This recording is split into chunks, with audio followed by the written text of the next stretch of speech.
नमस्कार भाइयों और बहनों, जंगली मेडिसिन यूट्यूब चैनल में आप सभी का स्वागत। वनस्पतियों की जानकारी को आगे बढ़ाते हुए आज हम आपको पिया बासा, जिसे कटसरैया नाम से भी जानते हैं, वनस्पति की महत्वपूर्ण जानकारी देने वाले हैं। इस वनस्पति के द्वारा दांतों का दर्द, मसूड़ों से खून आना, दांतों में कीड़ा लगा होना, पीलिया रोग, कान के रोग, सूखी खांसी, अतिसार, उपदंश जैसी अनेक समस्याओं को दूर किया जा सकता है। इस पिया बासा की संपूर्ण जानकारी, औषधीय फायदे और प्रयोग जानने के लिए इस वीडियो को शुरू से लेकर अंत तक देखिएगा। जानकारी बहुत ही महत्वपूर्ण है, आपको हमेशा काम आएगी। और हाँ, यदि आप दुनिया की सभी प्रकार की जड़ी बूटियों की पहचान और उनके औषधीय फायदे जानना चाहते हैं तो हमारे चैनल जंगली मेडिसिन यूट्यूब चैनल को अभी सब्सक्राइब करें और सभी प्रकार के नोटिफिकेशन पाने के लिए बेल आइकन को जरूर दबाएं। इस वीडियो को लाइक कीजिए और देखते रहें। सबसे पहले तो हम आपको इस पिया बासा की पहचान करा देते हैं। यह संपूर्ण भारत में देखा जाने वाला बहुवर्षायु पौधा होता है, जो अधिकतर जंगलों में, सड़कों के किनारे, खाली पड़ी जमीन पर, खंडरों में देखा जाता है। इस पिया बासा को लोग सजावट के रूप में अपने घरों में गमलों में भी लगा कर रखते हैं तथा पार्क आदि में भी आप इसको देख सकते हैं। इस पर इस तरह के फूल लगते हैं जो देखने में बहुत ही सुंदर होते हैं। इन फूलों का धार्मिक महत्व होने के कारण ही इनको पूजा पाठ में भी शामिल किया जाता है। पिया बासा की कई प्रजातियां होती हैं, जिनको फूलों के आधार पर पहचाना जाता है। नीले फूल वाली को नीली बासा, लाल फूल वाली को लाल बासा, पीले फूल वाली को पीली बासा और सफेद फूल वाली को सफेद बासा बोला जाता है। यह पिया बासा का पौधा झाड़ीनुमा और कटीला होता है।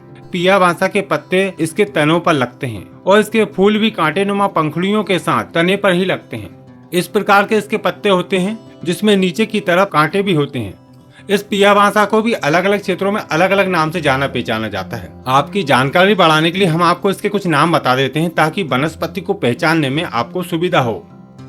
हिंदी में इसको कटसरैया, पिया बासा, बंगाली में कांटा जटी, संस्कृत में सहचर, अम्लान, सेरेयक, बाणा और मलयालम में चेमुलल्ली, गुजराती में पीलो कंटारियो, मराठी में कोरांटी, उड़िया में दांतो कोरांती आदि नाम से जाना पहचाना जाता है। और इसका वनस्पतिक नाम है वलेरिया प्रायोनिटिस। अब आप भी हमें कमेंट करके बताएं कि आप कौन से क्षेत्र में इसको क्या नाम से जानते हैं। हो सकता है आपकी दी हुई जानकारी किसी के काम आ जाए। आयुर्वेदिक मत अनुसार पिया बासा शोधहर, वेदनाहर, वाणरोपक, कुष्ठघन तथा केश्य होती है। यह उष्ण और कफ बात शामक भी होती है। यह तंत्रिका शूल, आम बात, विषजन्य संक्रमण, वाण, संधि शोध, त्वचा विकार, कुष्ठ, कास, दंत शूल, शुक्रमेह आदि में बहुत ही लाभकारी है। चलिए इसके औषधीय प्रयोग जानते हैं, जिसके द्वारा आप विभिन्न प्रकार की बीमारियों को दूर कर पाएंगे। तो ध्यान पूर्वक वीडियो को देखिएगा। दांतों के रोगों को दूर करने के लिए कटसरैया बहुत ही लाभकारी मानी जाती है। जिन व्यक्तियों के दांतों में दर्द रहता है, कभी कभी दर्द का कारण दांतों में कीड़ा लग जाना भी होता है, ऐसी समस्याओं को दूर करने के लिए यह पिया बासा के पत्ते बहुत ही अच्छी दवा का काम करते हैं। इसके पत्तों को लेकर पानी में खूब उबालें, यानी कि इसका काढ़ा बनाएं और थोड़ा सा नमक डालकर दिन में 3 से 4 बार कुल्ला करने से दांतों का दर्द और दांतों का कीड़ा खत्म हो जाता है तथा इससे दांतों का हिलना भी रुक जाता है। जिन लोगों के मसूड़े सूज जाते हैं, मसूड़ों से खून निकलता है, पायरिया रोग की समस्या है, वह इसके पत्तों का रस निकालकर यदि मसूड़ों पर मलते हैं तो समस्याएं दूर हो जाती हैं। कान में होने वाले दर्द और अन्य प्रकार की तकलीफों को दूर करने के लिए पिया बासा के पत्तों का रस निकालकर 2-2 बूंद कान में टपका देने से कान के रोग ठीक हो जाते हैं। चेहरे पर कील मुहासे दूर करने के लिए इसके पत्तों के रस में नारियल का तेल मिलाकर लगाने से चेहरे के कील मुहासे ठीक होते हैं। सभी प्रकार की खांसी, खास करके सूखी खांसी में पिया बासा के पत्तों का काढ़ा बनाकर पिलाने से सूखी खांसी ठीक हो जाती है। अतिसार यानी कि दस्तों के रोग में भी पिया बासा के काढ़े में 1 ग्राम सौंठ का चूर्ण मिलाकर पिलाने से तुरंत आराम मिलता है।